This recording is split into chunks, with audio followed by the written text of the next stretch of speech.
Hello အားလုံးပဲမင်္ဂလာပါနေ့လည်စာဟင်းလေးချက်ပြီးပြီစားတော့မှာဖြစ်ပါတယ်ဒီဟင်းလေးကတော့ငဖယ်နဲ့ခရမ်းညင်လေးကိုစီချန်ချန်လေးချက်ထားတာဖြစ်ပါတယ်ရှင်ဒီဟင်းလေးက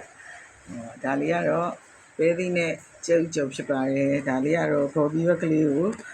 ကြာစံလေးနဲ့ကြာစံဟင်းကားလေးပေါ့ရှင်အစွန်ကြောက်လေးနဲ့ပဲချက်ထားတာဖြစ်ပါတယ်ဒါကတော့မနေ့ကကြော်ထားတဲ့ချစ်မောင်းကျော်ဒါလေးကလည်းမနေ့ကကြံတဲ့ကျင်းငါးလေးကျော်နဲ့မပိတို့စရာဖြစ်ပါတယ်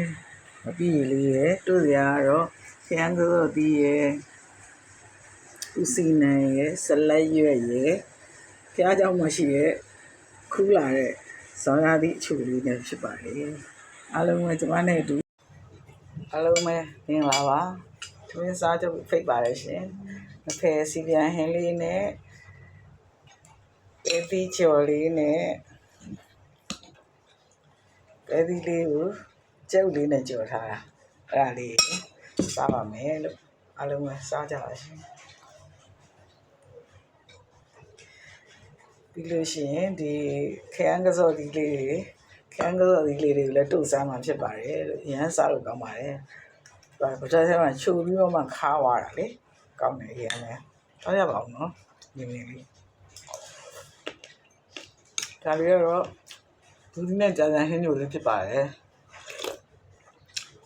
sorry ကောင်းပြီပဲမောင်းသွားလို့ဒီနေ့ဘာချက်အမှမသိပဲနဲ့ရှိတာလေးနဲ့ကြံဖန်ချက်စားတာဖြစ်ပါတယ်အားလုံးပဲကျေးဇူးတင်ပါတယ်လိုက်တယ်များ